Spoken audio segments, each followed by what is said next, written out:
बोल रहे हैं? क्या बोल रहे हैं? शेप चेंज कर दो। तो और है नहीं। बैक की साइड में लिखी हुई है।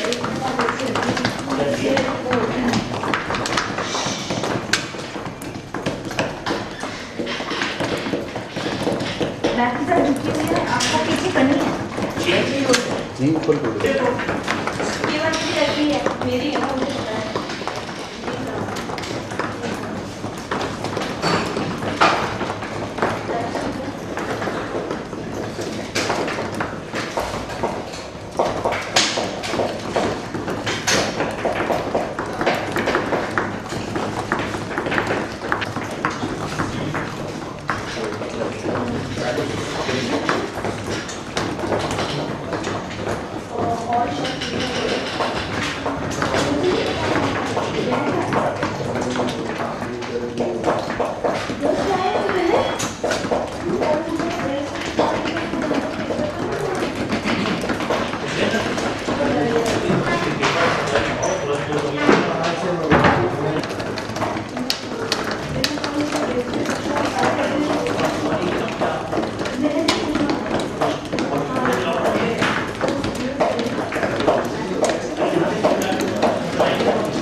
डिबेट का टॉपिक क्या है?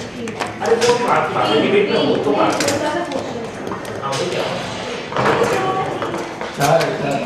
चार है पाँच है। ना?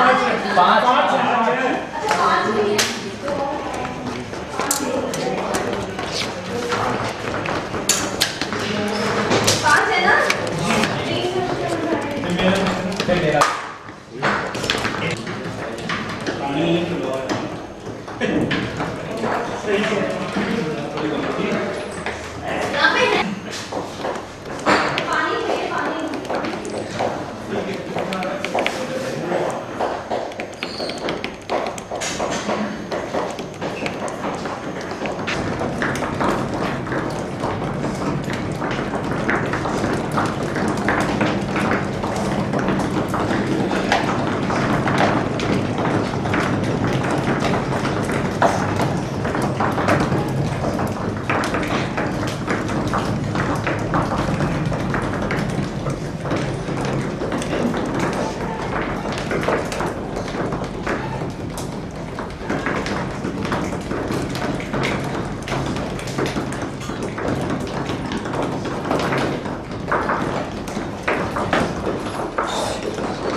परम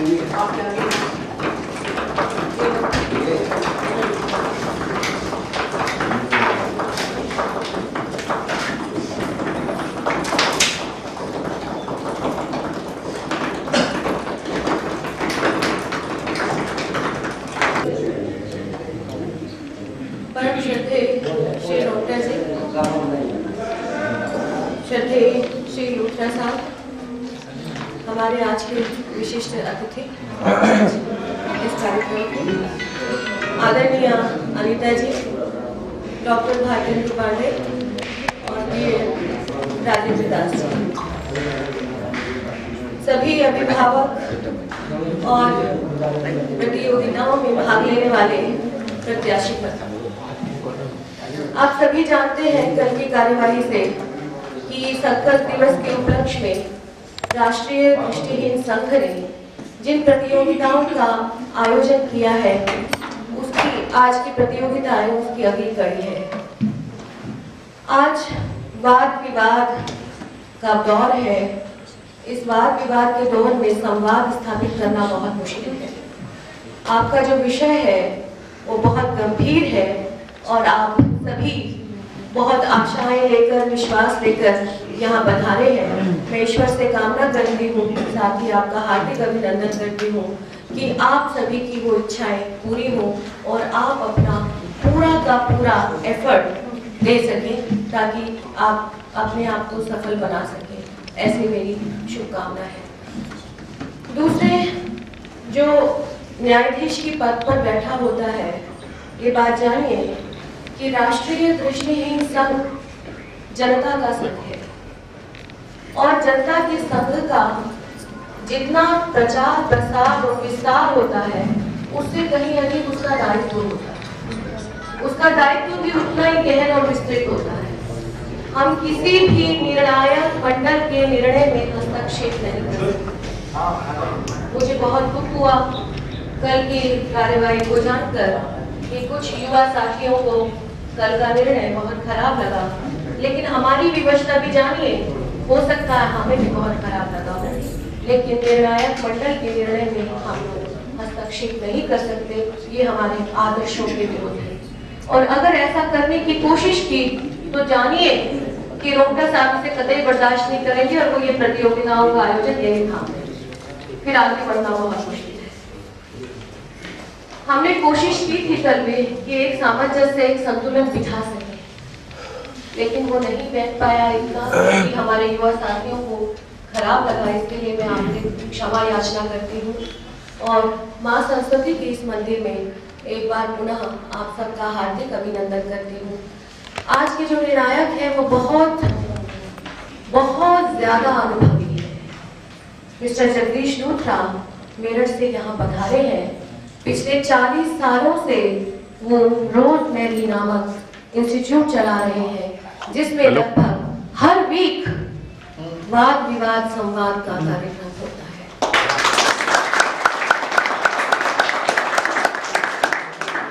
मिस्टर लूथरा वो हस्ती है जिन्होंने न सिर्फ परिवार की उपेक्षा को झेलकर स्वयं को आत्मनिर्भर बनाया, बल्कि विशिष्ट अपने क्षेत्र में नहीं, सामान्य क्षेत्र में अपनी पैठ बनाने की कोशिश की और उसमें वो कामयाब हुए, क्योंकि बैरियर हमें पूरे समाज में से तोड़ना है, ना कि सिर्फ अपने समाज से। इसलिए आज आप निश्चिंत भाव से इस वाद विवाद संवाद प्रतियोगिता में भाग लीजिए, अपना पूरा का पूरा एफर्ट डालिए और मैं ईश्वर से कामना करती हूँ कि आप सफल रहेंगे।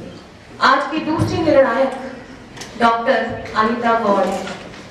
अनीता गौड़ पिछले 20 वर्षों से दिल्ली विश्वविद्यालय में हिंदी की प्राध्यापिका है और ये मेरा सौभाग्य है कि वो मेरी क्लासमेट भी है। इसलिए अगर वो कुछ गलत करने की कोशिश भी करेगी, सोचेगी भी, तो वो मुझसे बच नहीं सकती और ऐसा हो नहीं सकता। वो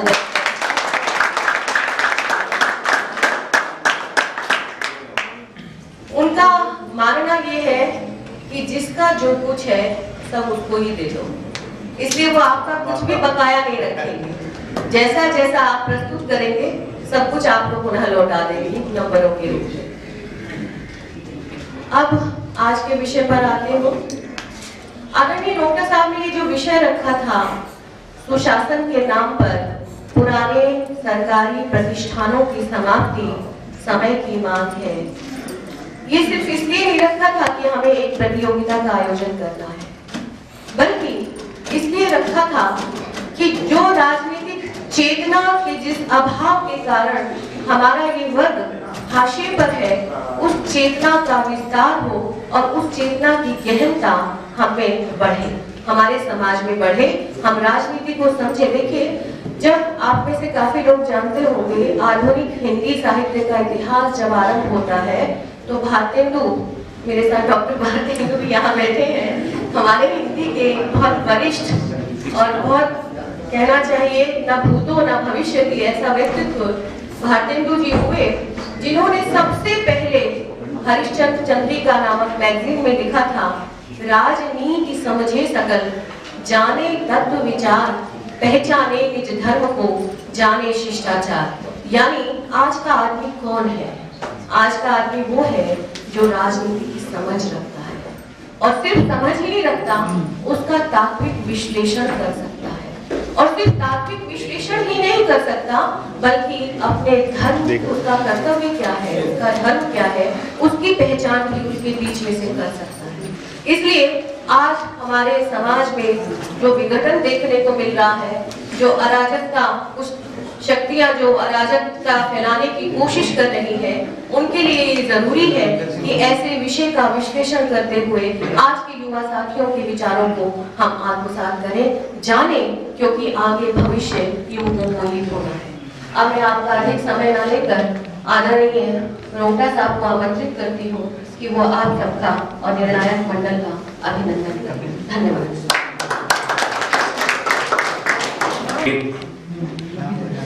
भाई सुधांशु जी है, अन्य उपस्थित पदाधिकारीगण तथा उपस्थित प्रतियोगी साथियों, मैं राष्ट्रीय कृषि संघ की ओर से सभी निर्णायक मंडल का, प्रतियोगियों का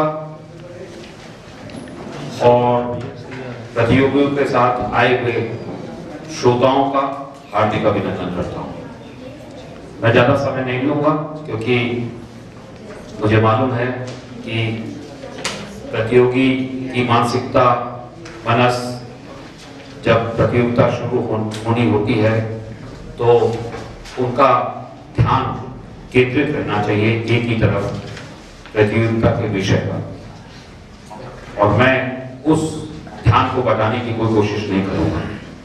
मैं सबको, आप सबको, सभी प्रतियोगियों को शुभकामना देता हूं और आपसे इतना ही कहूंगा कि इस प्रतियोगिता को पुरस्कार जीतने के लिए केवल न देखें। जो पुरस्कार जीतेगा वो हमारी जीत का प्रतीक है, हमारे संघर्ष का प्रतीक है। जो पुरस्कार नहीं भी जीत पाएगा वो उस संघर्ष का एक सजग सिपाही के रूप में उस प्रतीक के साथ चलने का व्रत लेगा। इस आशा के साथ मैं निर्णायक मंडल के हाथ में आगे की कार्यवाही सौंपता हूं। आप सबको पुनः शुभकामनाएं। धन्यवाद। एक अनुरोध यह है कि जो सर निबंध प्रतियोगिता चल रही है उसमें मतलब डिबेट के कई पार्टिसिपेंट्स वहां आ रहे बस अब वो खत्म होने वाला है, सुनो उनको सूचना दे। हाँ नहीं, उसको कर दिया बोल दिया। ऐसा है, अभिषेक 12:30 बज गया है, हरीश जी अब उनका खत्म हो रहा है। हाँ, उनको बुलाना है, हरीश जी को बुलाना है। 12:40 पे। नमस्कार आप सभी को, मेरा नाम तिलोत्तमा खर्रा है और मैं बिलासपुर छत्तीसगढ़ से आई हूँ। मैं बीए फर्स्ट ईयर की स्टूडेंट हूँ। आदरणीय निर्णायक मंडल, जैसा कि आज का विषय है सुशासन के नाम पर पुरानी सरकारी प्रतिष्ठानों की समाप्ति, समय की मांग, मैं इसके पक्ष में अपने विचार प्रस्तुत कर रही हूँ। कुछ चीजें ऐसी होती हैं जिन्हें समाप्त कर देने में ही भलाई है, जैसे फटे पुराने वस्त्र को हम निकाल कर फेंक देते हैं। रहा सवाल परिवर्तन का, यह तो प्रकृति का शाश्वत नियम है। जब संसार की सारी वस्तु में परिवर्तन होता है तो क्या हमारे प्रतिष्ठानों में परिवर्तन नहीं होना चाहिए? अवश्य होना चाहिए। डार्विन का ये सिद्धांत कहता है कि जो लोग प्रकृति के साथ संघर्ष नहीं कर पाते, जो लोग प्रकृति के साथ अनुकूलन नहीं कर पाते, उनका सदैव विनाश होता है। आज हमारे देश में अनेक परिवर्तन हो चुके हैं, जैसे योजना आयोग में परिवर्तन। सरकार ने योजना आयोग में परिवर्तन किया क्योंकि योजना आयोग अपनी दिशा से भटक रहा था। उसे समाप्त करके उसने नीति आयोग का गठन किया, जो सुशासन की दिशा में एक सकारात्मक कदम है। परंतु मनुष्य की आवश्यकताएं दिन प्रतिदिन बढ़ती ही जा रही हैं। इस आवश्यकता को देखते हुए हमें और कई क्षेत्रों में परिवर्तन की आवश्यकता है, जैसे शिक्षा के क्षेत्र में परिवर्तन।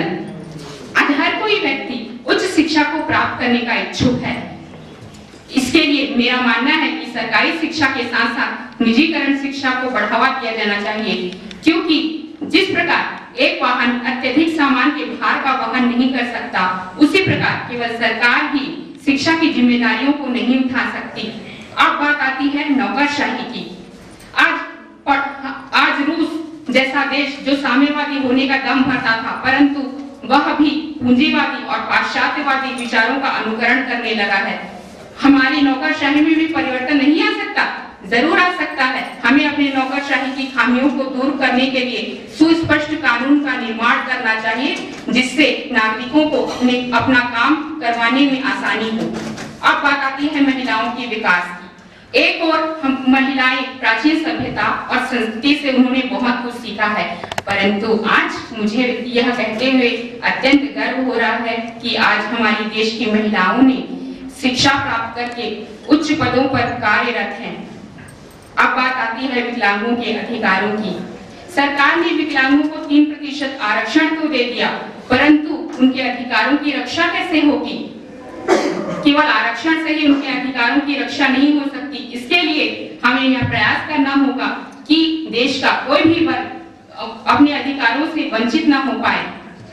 अंत में मैं यही कहना चाहूंगी कि परिवर्तन प्रकृति का नियम है। परिवर्तन का दूसरा नाम विकास है।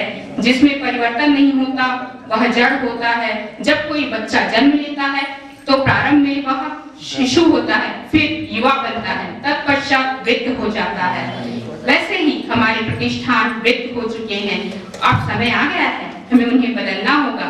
यदि उन्हें बदला नहीं गया तो हमारे देश का विकास एक दिन रुक जाएगा। धन्यवाद। जय हिंद, जय भारत। परिवर्तन प्रकृति का नियम है, परिवर्तन में ही विकास छुपा है। ऐसा हम इस विषय के विरोध में अपने विचार रखेंगे, इस विषय का खंडन करेंगे।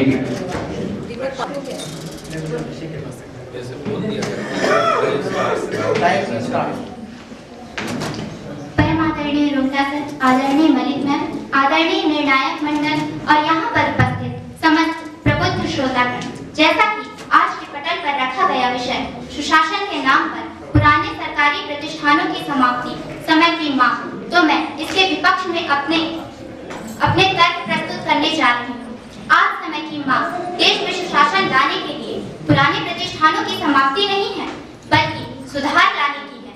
सुधार ही बदलते हुए वक्त के साथ कदम से कदम मिलाकर चलने की परिभाषा का नाम है। सुधार से ही हम जीत हासिल कर सकते हैं। यदि समाप्ति की बात करें तो यह हमें अंत की ओर ले जाती है, और समय की मांग हर पल सुधार लाने की है, न कि समाप्ति।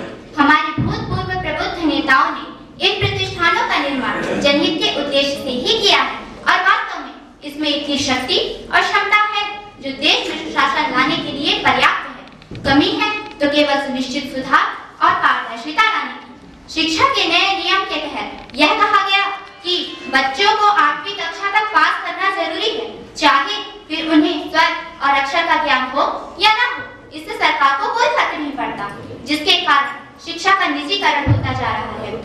सबसे ज्यादा जरूरत यहाँ सुधार लाने की है। एक तरफ तो शिक्षा के नियमों पर बदलाव लाकर शिक्षा यूं ही बांट दी गई, वहीं दूसरी तरफ नौकरी और डिग्रियों की खरीद फरोख्त की जाती है। इन सब में अपनी किस्मत पर कोसने के लिए बच जाता है तो केवल एक गरीब तबके का पढ़ने वाला बच्चा। सबसे अधिक सुधार यहाँ लाने की जरूरत है। सरकार करती है तो केवल अच्छे नियमों की समाप्ति और कहती है कि अब सुधार हो गया, लेकिन सही मायने में अब तो और बर्बाद हो गया। सुशासन के लिए उद्योग को बढ़ावा देना आवश्यक है, लेकिन औद्योगिकीकरण के नाम पर किसानों की हरी भरी भूमि को बंजर बनाना सरासर गलत है। हाल ही में एक महान साइंटिस्ट स्टीफन हॉकिंस ने अपनी पुस्तक स्टारमस में गॉड पार्टिकल की चेतावनी दी। इसके तहत उन्होंने कहा कि यदि यह हाई एनर्जी में अस्थिर हो जाए तो 1 सेकंड में पूरी दुनिया को समाप्त कर सकती है, जिसकी वजह है केवल पुराने प्रतिष्ठानों की समाप्ति कर वातावरण के साथ खिलवाड़ करना। अभी मेरे प्रतिपक्षी ने कहा यदि पुराने वस्त्र खराब हो जाएं तो इन्हें फेंक देना चाहिए। क्या हमारे प्रतिष्ठान पुराने वस्त्र हैं? नहीं, यह तो हमारे भूतपूर्व नेताओं द्वारा जन्म के उद्देश्य से हमें प्रदान की गई धरोहर है, जैसा कि हमारा ताजमहल। अगर ताजमहल जर्जर हो जाएगा तो क्या हम उसे पूर्ण रूप में नष्ट कर देंगे? नहीं, उसमें सुनिश्चित सुधार लाएंगे और उसे और अधिक मजबूत बनाएंगे। आज जीवन स्तर को ऊंचा उठाने के लिए न जाने कितनी योजनाएं लागू की गई हैं, लेकिन क्या ये सभी योजनाएं सुचारू रूप से अपना कार्य कर रही हैं? नहीं कर रही हैं। इन योजनाओं के लिए आवंटित किया जाने वाला धन तो नेताओं की जेबों में कुंडलियां मार कर बैठा हुआ है। इसके लिए आवश्यक है पारदर्शिता लानी, तभी हमारे देश में सुशासन आ सकेगा। एक तरफ तो हम महिलाओं को उच्च शिक्षा दे रहे हैं, उन्हें प्रतिष्ठित स्थान प्रदान कर रहे हैं, लेकिन वहीं दूसरी तरफ महिलाओं के साथ आए दिन अत्याचार और दुष्कर्म जैसे घिनौने अपराधों को अंजाम दिया जाता है। क्या ऐसे में हम अपने देश में सुशासन की कल्पना कर सकते हैं? कतई नहीं कर सकते। अब बात करते हैं भ्रष्टाचार की। सन 2014 ट्रांसपेरेंसी इंटरनेशनल ने 175 देशों में भ्रष्टाचार को लेकर सर्वे किया, जिसके तहत विश्व में नंबर 1 स्थान पर भ्रष्टाचार रहित देश डेनमार्क रहा है। इसके अतिरिक्त अमेरिका, नीदरलैंड, हॉलैंड जैसे देशों में भी भ्रष्टाचार का अभाव है। तो क्या हमारे देश से हम भ्रष्टाचार को दूर नहीं कर सकते? बिल्कुल दूर कर सकते हैं। केवल प्रतिष्ठानों की समाप्ति करने से कुछ नहीं होगा, इसमें सुनिश्चित सुधार लाने की आवश्यकता है। अंत में मैं यही कहूंगी कि कहा जाता है कि देश को सरकार चलाती है, लेकिन सही मायने में यह तो बिजनेस फैमिलियों के इशारों पर ही चलता है। आज समय की मांग देश में सुशासन लाने के लिए पुराने प्रतिष्ठानों की कार्य प्रणाली में पूरी ईमानदारी, साझेदारी, जिम्मेदारी और सुनिश्चित सुधार के साथ पारदर्शिता लाने की है। तभी हमारे देश में सुशासन आ सकेगा और हमारा देश विकासशील से विकसित दिशा की ओर अग्रसर हो सकेगा। केवल पुराने प्रतिष्ठानों की समाप्ति से तो हमारा अंत हो जाएगा। धन्यवाद। जय हिंद, जय भारत। जैसा कि प्रतियोगी ने बताया, सुशासन विकास की ओर ले जाएगा। संस्थाओं का समाप्तिकरण नहीं किया जा रहा है, बल्कि उनमें सुधारीकरण किया जा रहा है। विषय के पक्ष में अब हम आपको छत्तीसगढ़ से सीधा अम्बाला की ओर लिए चलते हैं। अभिषेक वर्मा विषय के पक्ष में अपने विचार रखेंगे। निर्णायक मंडल, विज्ञ श्रोताओं और यथास्थिति बनाए रखने की अभिशंसा करने वाला प्रतिपक्ष, जिनका विरोध मुझे अपने आप से कहने पर बाध्य कर रहा है कि सोच को बदलो, सितारे बदल जाएंगे। सोच को बदलो, सितारे बदल जाएंगे। नजर को बदलो, नजारे बदल जाएंगे। कश्तियां बदलने की जरूरत नहीं, कश्तियां बदलने की जरूरत नहीं। दिशा को बदलो, किनारे बदल जाएंगे।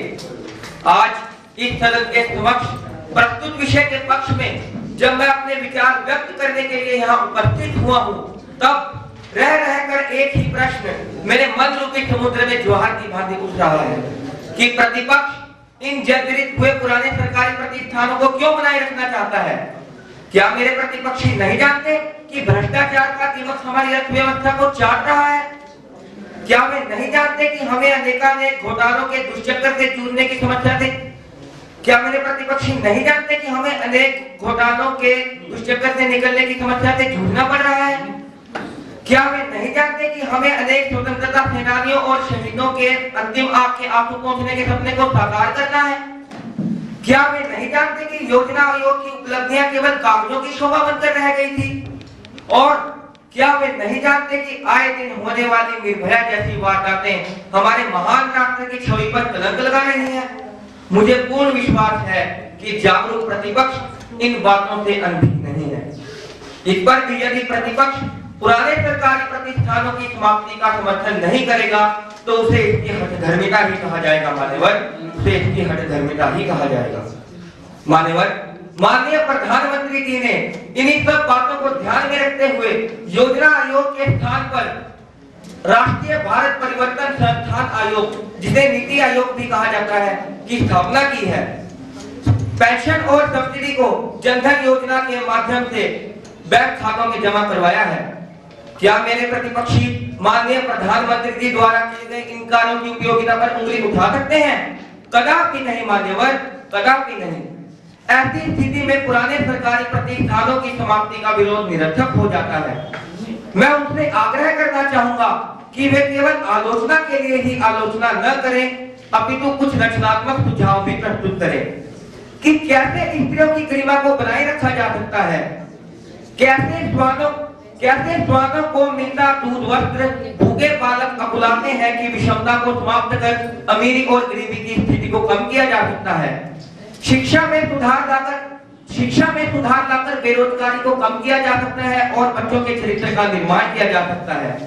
यदि प्रतिपक्ष मेरे स्वर में स्वर मिलाकर परिवर्तन का समर्थन करेगा तभी ऐसा किया जाना संभव है, अन्यथा नहीं। मान्यवर, यदि हम आगे बढ़ना चाहते हैं तो हमें अपनी न्यायिक व्यवस्था में सुधार कर justice delay is justice denied की उक्ति को निरर्थक सिद्ध करते हुए तुरंत न्याय देने की व्यवस्था तो करनी ही होगी, साथ ही न्याय की पहुंच गरीब व्यक्तियों तक पहुंच सके ऐसी व्यवस्था भी करनी होगी। इसके अतिरिक्त प्रतिपक्ष को परिवर्तन से आशंकित नहीं होना चाहिए, क्योंकि परिवर्तन प्रकृति का नियम है। पतझड़ के बाद ही नई कोफलें फूटती हैं। कहा भी गया है, क्षणे क्षणे यद नवतम उगति तदेव रूपम रमणीयतायः, अर्थात जो हर समय परिवर्तित होता रहे वही सुंदर है।